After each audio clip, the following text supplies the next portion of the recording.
The transition from the Yayoi period to the Kofun, tumulus or burial mound period, which lasted from about 258 to 646, was marked by the division of the populace into elite and commoner classes. Powerful chiefs came to rule, particularly the Yamato chiefs who came to form a dynasty. The huge mound tombs constructed for them give the name to the period. The word Kofun means old tombs.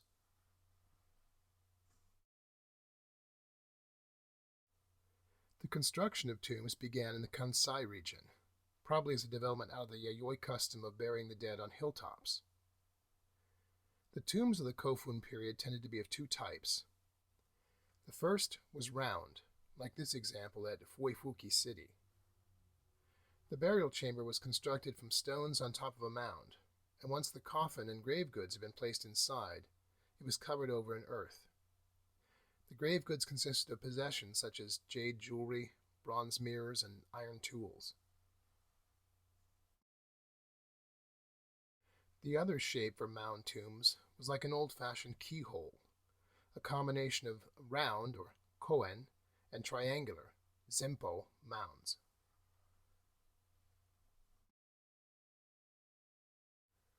The largest kofun, believed to be that of the Emperor Nintoku, is at Sakai, near Osaka.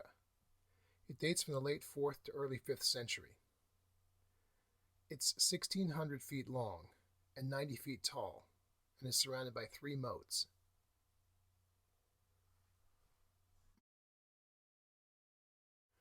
Kofun period grave goods often included bronze mirrors, which are circular in shape.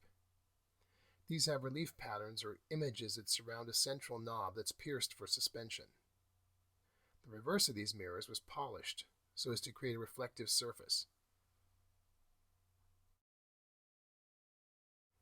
This is the back of Constantine Brancusi's sculpture Sleeping Muse of 1910. You can see how reflective polished bronze can be.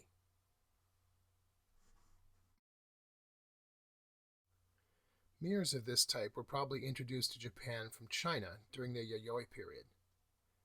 By the 4th century, Japanese craftsmen had learned the technique of bronze casting and were producing mirrors of their own. Unlike the Chinese method, which involved making a master mold and then copies, each of which was used one time, the Japanese method seems to have sometimes involved use of the same mold for making as many as 9 mirrors.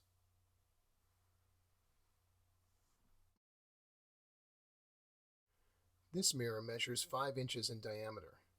It's decorated in the Chinese style, which would influence Japanese examples until the 9th century. There are 5 bells attached. These were a popular feature in the Kofun period, but would disappear from later mirrors.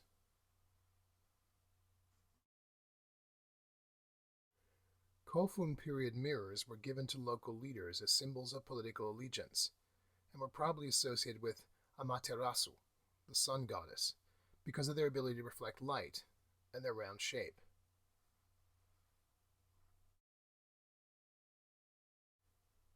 The earliest record of the Amaterasu myth comes from 712, in a document known as the Kojiki, the Record of Ancient Matters. The oldest surviving copy of this text dates to the 1370s. The myth tells of the creator deities, the male Izanagi and the female Izanami. They are commanded by the gods to create the islands of Japan. Izanagi and Izanami also have children, among them the goddess of fire, who burns Izanami to death as she is born. Izanagi visits Izamani in the underworld, but is horrified to see her covered in maggots. Afterward, as he's bathing to purify himself, 2 droplets of water fall from him, creating Amaterasu, the sun goddess, and Susanoo, the wind god. The part of the myth that you see illustrated here in this 19th century print by Kunisada is the story of the rock cave.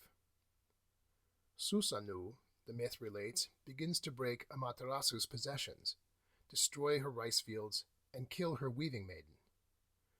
Amaterasu then hides in a cave, taking with her the light. In the darkness, the other gods devise a plan. One group smelts ore to make a bronze mirror. Another brings a tree and hangs the mirror on it. The tree is also decorated with jewels and expensive cloth. The gods stand in front of the cave, and the goddess Ame no Uzame no Mikoto tears off her clothes and dances in front of the cave as if possessed. The other gods laugh, and their laughter draws Amaterasu to the cave entrance. The gods tell her that an even more powerful goddess is present, and they hold the tree with the mirror in front of the cave. When she comes out of the cave to see this brilliant goddess, the other gods grab her and seal the cave so she can't withdraw the light from the world ever again. Susanoo, the troublemaker, is then expelled from heaven. Glass magatama were still being made in the Kofun period, but by that time Japanese craftsmen had begun to use lapidary techniques for working the glass. This is a simple bead, but it's been polished like stone. Glass vessels, such as this one, found in a tomb in Nara Prefecture, are rare in the Kofun period, and would have been imported to Japan via the Silk Road and the Korean Peninsula. This fluted steatite, or soapstone object, is typical of a number of stone items found in the Kofun period burial mounds in the 4th and 5th centuries. This shape is known as sharinseki, or carriage wheel stone. They are sometimes described as bracelets, but they may have been magical objects. They're not found in burials after the Kofun period.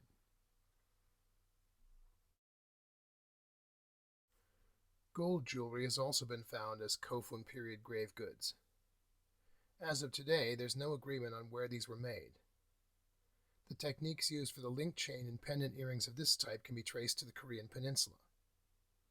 There are, however, some minor differences that have led to some to speculate that they were produced by Korean immigrants in Japan. If so, they would probably have been made in workshops in the Kanai region and then distributed as gifts to rulers in various other regions. This Kofun period helmet, which dates to the 5th century, was excavated in Ise province of Mie Prefecture. It was made by riveting rectangular scales to horizontal rings. Like most helmets, it's made partly of iron. Some examples were made of copper gilt, possibly for displaying as ceremonial pieces. This one is particularly unusual because it's a combination of iron and copper gilt.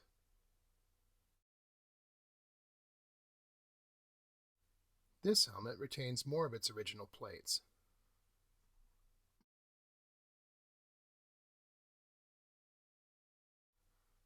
These iron horse bits from the late Kofun period have gilt copper plates riveted on. The rivets have been finished with a sheet silver overlay. They come from a tomb in Tamba province.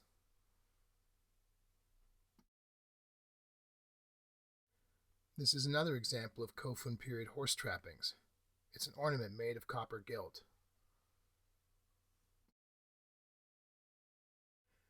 One of the distinguishing characteristics of the Kofun period was the fact that the exteriors of tombs were originally covered with numerous earthenware cylinders known as hanewa, or clay circle, a reference to the fact that these objects were arranged in rings on and around the mounds of the tombs.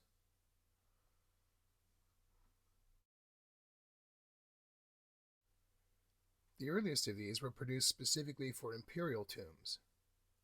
Since imperial tombs cannot be excavated, there is some uncertainty about exactly when hanewa were first produced. By the late 4th century, they were an established tradition, and the tomb of Emperor Nintoku is estimated to have been covered with around 20,000 hanewa.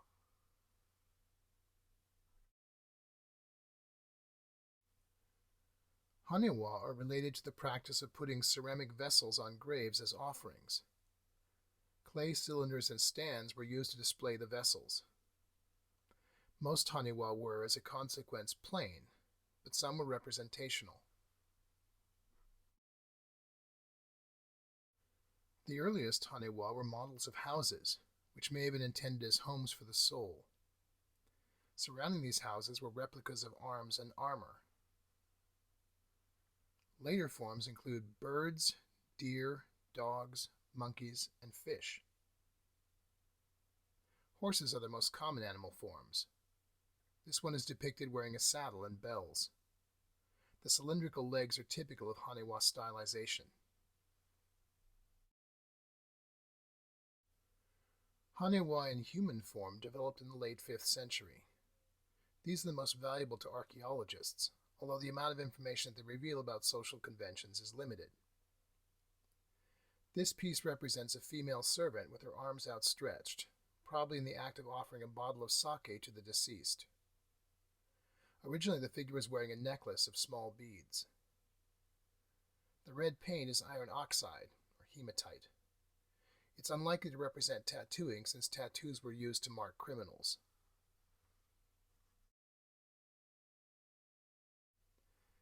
This Haniwa, over 3 feet tall, represents a man in armor. His right hand is on his quiver of arrows and his left hand holds his bow. He's wearing a helmet, scale armor, a sword, and protective pads on his hands. Haniwa in general probably had more than a decorative function, although we don't know what that might have been. Many believe that they were intended to ward off evil spirits, but others have suggested they were merely intended to mark the prestige of the deceased.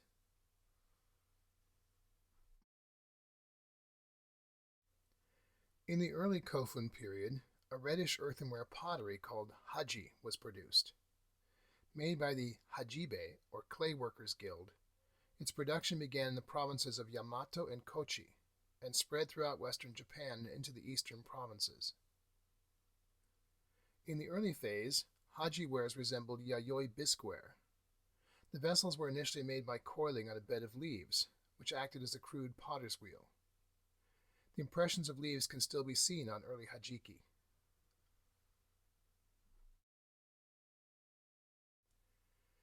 During the Kofun period, the long history of ceramics in Japan would be diversified by the arrival in the late 4th to early 5th century of professional potters from Korea. The Korean potters brought a knowledge of the potter's wheel and of stoneware technology. This stoneware stand is typical of the shila ware produced in Korea at the time of the Korean potter's arrival in Japan. Stoneware is made by firing at temperatures high enough to vitrify the clay. In vitrification, some of the elements in the clay fuse together like glass. Unlike earthenware, which is porous, stoneware is impermeable to liquids, even when it's not glazed.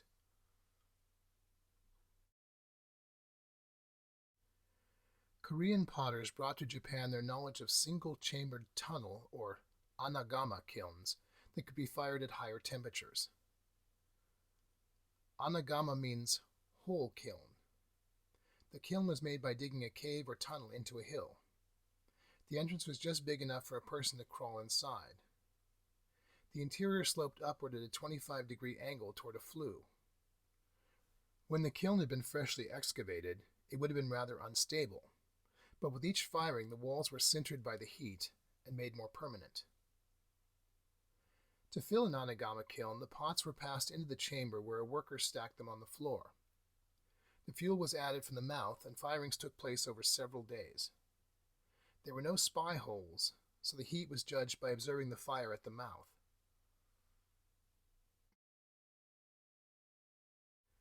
The kind of pottery that the immigrant Korean potters produced, hard gray stoneware, is called sueware. The term sue derives from sueru, to offer, which refers to the vessel's ritualistic use.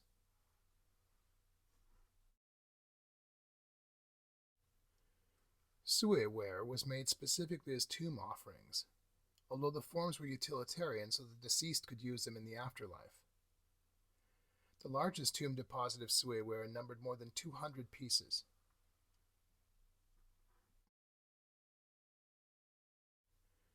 An important distinction between the production of earlier earthenware and sueware, or sueki, is that the latter was manufactured in a more systematic way and under the patronage of the court. Sueki workshops employed men who were full-time professional potters.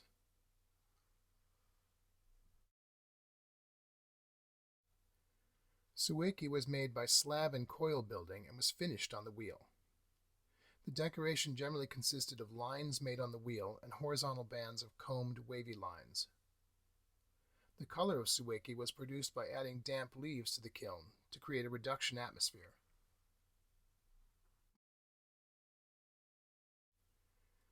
The innovations introduced to Japanese ceramics by Korean potters would transform native traditions of earthenware as well, including hajiware. This later hajiki piece, which dates from the 8th century, is much more refined, showing the influence of sue wares and the use of the potter's wheel.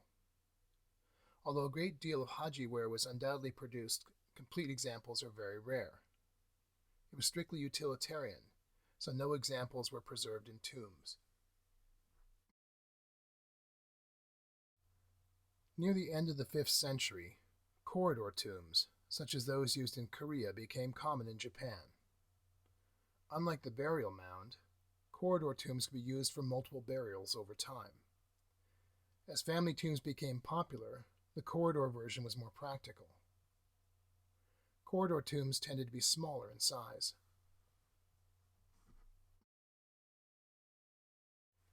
Like this one, the Takahara tomb in Fukuoka Prefecture, many corridor tombs were decorated. Here the painting is done in red and black. The image depicts two ceremonial fans on either side of a man and a horse, another animal that appears to be running, a boat, a series of triangular mountain shapes, and crescent waves.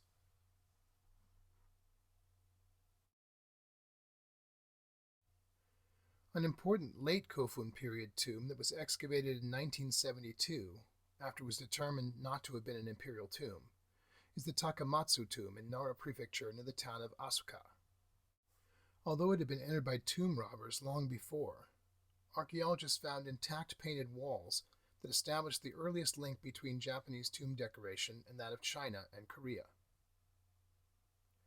The tomb has a low ceiling that makes it impossible to stand inside.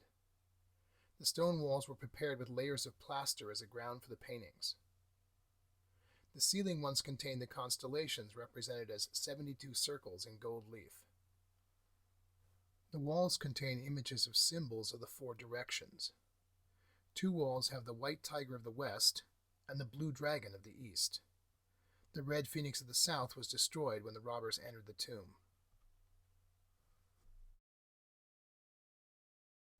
At the back of the tomb is Genbu, the dark warrior of the north, a tortoise circled by a snake. It represents the north, but also winter.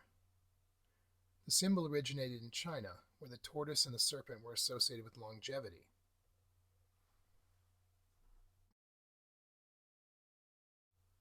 On the south wall of the Takamatsu tomb are depictions of men, and on the north wall are representations of women. This group represents female attendants. Their style of clothing appears to be Korean in inspiration.